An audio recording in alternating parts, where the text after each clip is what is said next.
It smells like a fresh bowl of news. And, oh, would you look at the time? It's noon. Right in time for News at Noon.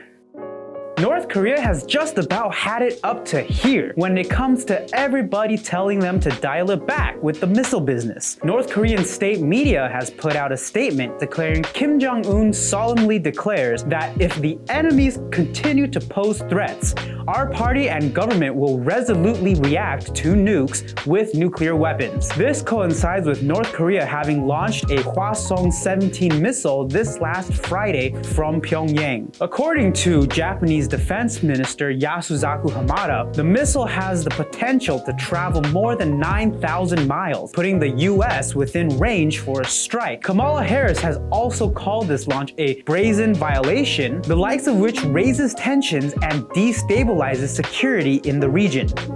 Man, someone really needs to help de-stress this situation, which is where FIFA president Gianni Infantino steps into the picture. The FIFA president has recently proposed that he would be open to having North Korea host a World Cup because, and this is literally what he said, only engagement can bring real change. Well, you know what they say, nothing brings the world together like watching people kick around a ball for about 3 hours. Now, Gianni admits that this isn't the first time proposing to North Korea that they should host? Yeah, proposing to North Korea. Oh, they've proposed to North Korea before. Okay, that's even weirder. Yeah. Now, Gianni admits that this isn't the first time proposing to North Korea, as apparently he recalls asking if they would be open to hosting a Women's World Cup alongside South Korea some years ago, a proposal which was obviously denied. Kim Jong-un is just not much of a soccer guy? Maybe, just doesn't like balls. But Gianni also says that he would ask 100 more times if it would make the country more inclined to do so. What a heart of gold. It's an interesting guy. And speaking of the World Cup is currently happening in Qatar, albeit to a little lukewarm reception based on yesterday's game, with fans leaving the Al Bayt Stadium in flocks during halftime, not to mention the 2-0 loss that Qatar faced against Ecuador on its opening night. Yes, that's right, opening night! This is the first time that Qatar has ever hosted a game, and it has spent 12 years and $200 billion in preparation for the big day. Something that comes as a surprise when you take into account that no other host country has ever lost its first match since 2006. And to add insult to injury, Qatar went out of its way to ban beer sold immediately outside the stadium 2 days before the big game. Crowds outside the stadium were allegedly chanting, "We want beer," in Spanish. Hot take, Qatar banned the only thing that makes watching the World Cup enjoyable. Just putting that out there.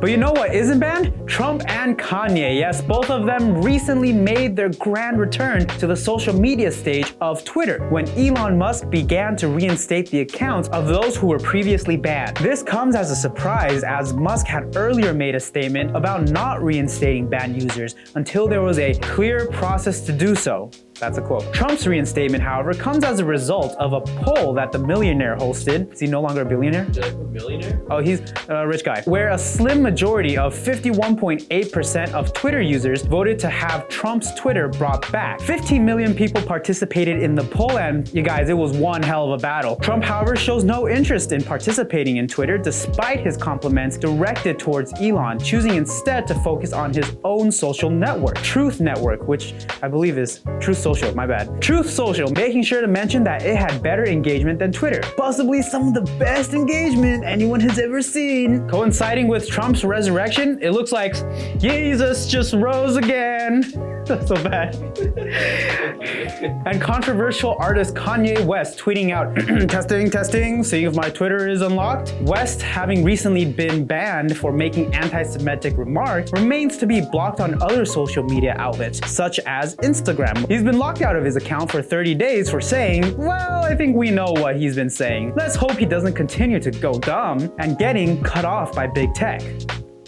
Remember last week when we had mentioned sweater weather and how nice it was for those who enjoyed the cold? Well, we take it back. New York is currently being bombarded with a reported 6 feet of snow in certain regions. Things have gotten so out of hand, in fact, that the National Guard has been activated in order to help clean up the mess, as well as help those who have been exposed to the elements. Erie County, having been hit the hardest, reports that 2 men have sadly passed away as a result of cardiac events brought on by shoveling snow or snow blowing. Local news in Buffalo, New York tweeted out a completely white photo, joking that this is what your parking lot likely looks like if you live in the area. Man, I miss summer already when we were all nice and warm and toasty. It's warm and toasty in this room.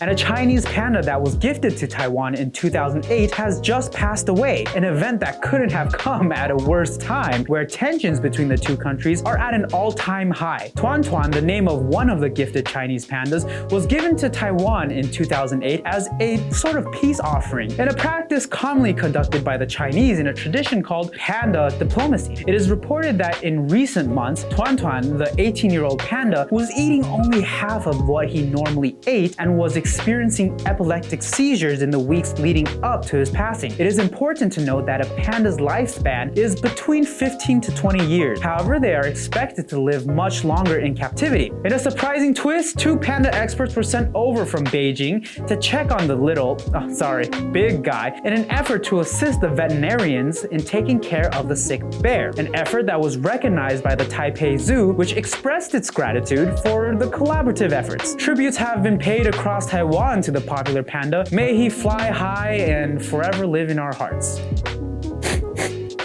Almost makes me want to cry. But you know what doesn't make me want to cry? Hitting that like button. Make sure to show your gratitude towards the pandas down in the comments below, and hit subscribe if you haven't already. And we'll catch you guys in the next one tomorrow.